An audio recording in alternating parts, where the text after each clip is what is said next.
دا وخت مونږه په ملکیدم کې موجود یو زموږ سره د قومي جرګې سابقه صدر صدیق علي خان چې د دې سماجی شخصیت ته او د سیاسي پارټۍ سره هم د غو تعلق ته د دوی هلي ځلې په دا توګه دي چې دوی مختلفو وختونو کې د علاقې د مفاداتو لپاره یو لوی کردار لوبولی دی. صدیق علي خان دا وخت زنګ سره موجود دی.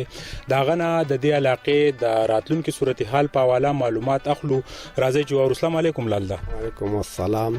لاله دا راته وایي چې یو طرف ته د سوات د ترقۍ یو نوې دور چې دی د هغې آغاز کیدونکی دی او دغه رنګې د سیپیک ایکسپریس وی او موټر وی منصوبې چې دی هغه هم زیر غور دي چې په هغې کې د ډپارټمنټ په ترو باندې د سوات د ترقۍ یو لوی باب چې دی هغه کولاوېدو واله دی. په دې حواله ستاسو څه خیالات دي د قومي جرګې په دې کې به څه هلې ځلي؟ بسم الله الرحمن الرحیم.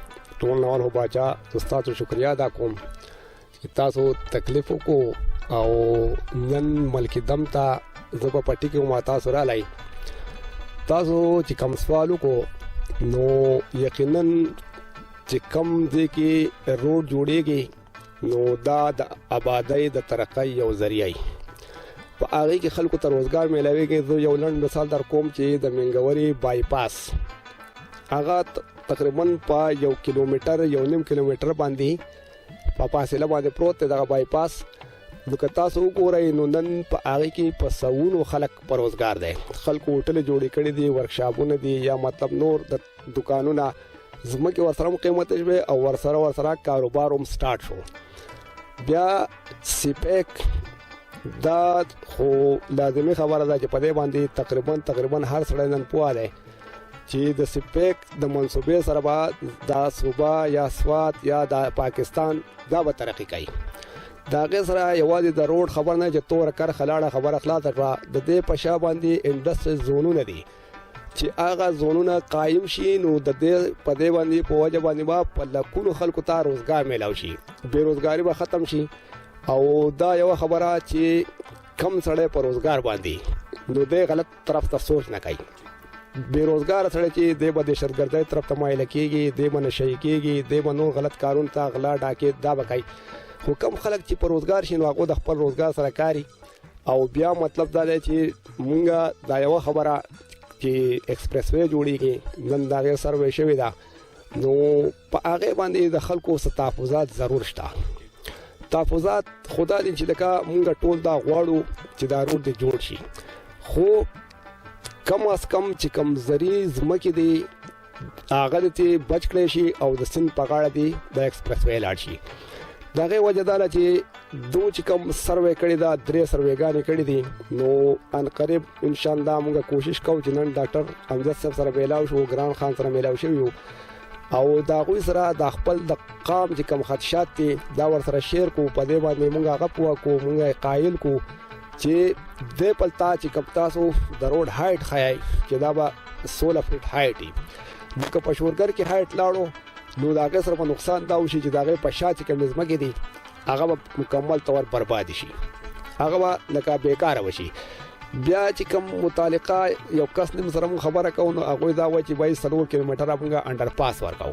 نو انډر پاس خو د ما په خیال چې دا بوینه 3 کیلومتره پر ریکورډ جوړیږي نو چې 3 کیلومتره موږ دومره ځو واپس بیا خپل ابوې ته راتاویږو نو یو خدای چې پسیدن کې کټریکټر کبل سګاړې ماړې غولاړ شي یو بو کې خبو کې بد بو کې خو د دې سره د جال خبره کیږي یا مطلب د 16 فټ هایټ جوړیږي نو زمیدار به څنګه روزانه مطلب پوګه باندې کشي خو دی او 3 کیلومتره به داسې دی او 3 کیلومتره به داسې را دي.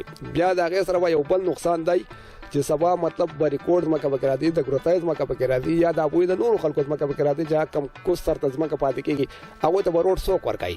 نن که تاسو ګورئ نو په پوله باندې شر دی، په معمولی خبره باندې شر دی، دا خو یو بل ایشو جوړ شي یو مطلب دا چې د ځمکې به اپل چې څومره پاتې کیږي دا مکمل تور تباہ شي. دغه ځنګ ځمکې د سین په غاړه خو کم از کم دې غاړې تباہ یو پښتې وو شي د فلډ نه خلک بچي د تاوان نه بچي او چې څومره فلډ راغله دی په 2010 کې زما په خیال د دینه زیات فلډ یو خدای الله کار دی خو په هغه حساب دی ولا تعینو کې دغه په حساب دی ورته هایټ ورکی پښتې دی ورته جوړ کی او د سین په غاړه کدا لاړ شي نو یو خو دا یو ډیر خیستا ماحول به جوړ شي.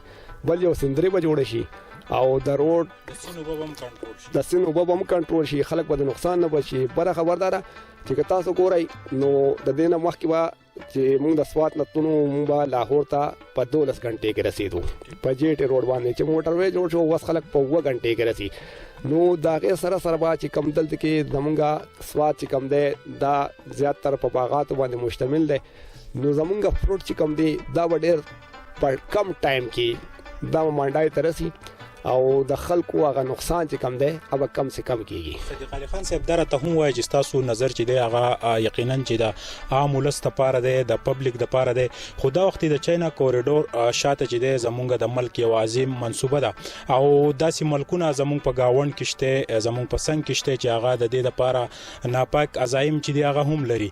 خو زمونږ دلته کې موجوده د سروې چې دا د سټیلایټ نشوي ده او د دې لپاره دلته کې یو لوی ذهن چې دی هغه موجود دی او حکومت هغه سکه چې پاغه کې زمونږ د عوامو په لاو بهبود ضرور شاملي. خو داسې انفارمیشن راځي چې هغه عوامو ته دغه ذهنونو ته په غلط توګه زی او تاسو یو تفصیلا په دې باندې هغه اوپینین جاری کو کم چې ټیک دي. نو تاسو سوای د دې منسوبې سره کا ازمکه لاړ شي خو عام پبلک ته چې د دې اوسیدونکو ته د سواد چې دی یو نوې دور به شروع شي. نو تاسو نه غنئ چې د دې نه مونږه کم زمونږ په ذهنونو کې رکاوټونه دی هغه مونږ لري کو او د دې سی پیک د منسوبې ته په ښه نظر وګورو. باچا صاحب د سپیک داسې هیڅوک نشته چې د هغې مخالفت وکړي. ما تاسو ته ووایي چې د دې سره به روزګار راځي، خلکو ته به ډېرې زیاتې فایدې میلاویږي. ځمکه خو لازمي خبره ده چې ځمکه د حکومت پاکستان ده، دا څومره پراپرټي چې ده چې کم دی غواړي کم دی د هغوی ضرورت یې نو که یو سړی پر ځان ورکوي په زور یې اخیستی شي. او زموږ په خیال چې تاسو ته دا مسئلې دلته کې معلوم هم دی چې زموږ د بریکوټ بازار چې کم رانېدو چاله 1 روپۍ ورنه کړه، بازار وران شو، د حکومت ضرورت او هغوی توصیف هغې کې وکړه. بله خبردار چې که مونږ دا مخالفت کوو چېرې زموږ پکې ځمکې دي نو روډ خو په هوا نشي تللی. دا لازمي خبره ده چې په دې ځمکو باندې به ځي او د دې نه به فایدې خلک حاصلوي. او دا خو زمونږ یو مطالبه ده چې مونږ دا وایو چې د سپیک چې کوم منصوبه ده او د دې چې کوم روډ جوړیږي مونږ دا وایو چې په ګلګت، چلاس، په داسو او ورسره په بیشام خوازخیل باندې دا روډ دی راشي، ورسره بل د چترال په طرف باندې چې دوانه دیرونه ټچ کوي او دا دوانه دی د چکدرې سره میلاو شي. که فرض کا سبا خبر راځي نو کم از کم متبادل روډ به دا غوي سره هم موجودي. بل دا یو داسې منصوبه دا چې په دې کې به پاکستان ډېره زیاته ترقي وکړي. بیا تاسو خو په دې کې لازمي خبره ده چې د په شا باندې چې کم بیرونی قوتونه دي چې هغه دا نه محسوسوي، دا نه ګڼي چې مطلب پاکستان د په خپلو خپو ودرېږي، پاکستان د ترقي وکړي، نو د هغې په شا باندې هغوی به پیسې ورکوي، دهشتګردي به هم کوي، قسمه قسم حربې به هم استعمالوي. خو د دې نه زما په خیال هغوی ته هم ډېره فایده رسي. که فرض که ګاونډي ملک افغانستان دی دې ته فایده وچتولی شي، بیا ایران ته چوتولی شي، انډیا ته چوتولی شي او دا کېدای شي وسط ایشیا ته دا یو سلسله لاړه شي. نو د دې سره به تقریبا د نیمه دنیا ترقي وکړي. او مونږ کوشش په مونږ کوو چې په خلکو کې آګاهي راشي چې دا د ترقۍ یوه لار ده او په دې کې قوم ته فایده ده. نو دا زموږ ټولو ډیوټي ده، زموږ فرض دی. خو دا یوه خبره ورسره شاملو چې کم از کم چې زموږ پښتونخوا د دې نه محرومه پاتې نشي، ولې چې دلته کې بېروزګاري ډېره زیاته ده او د هغې وجه هم دا ده چې انتها پسندي، دهشتګردي خلک د هغې ښکار شوی دی.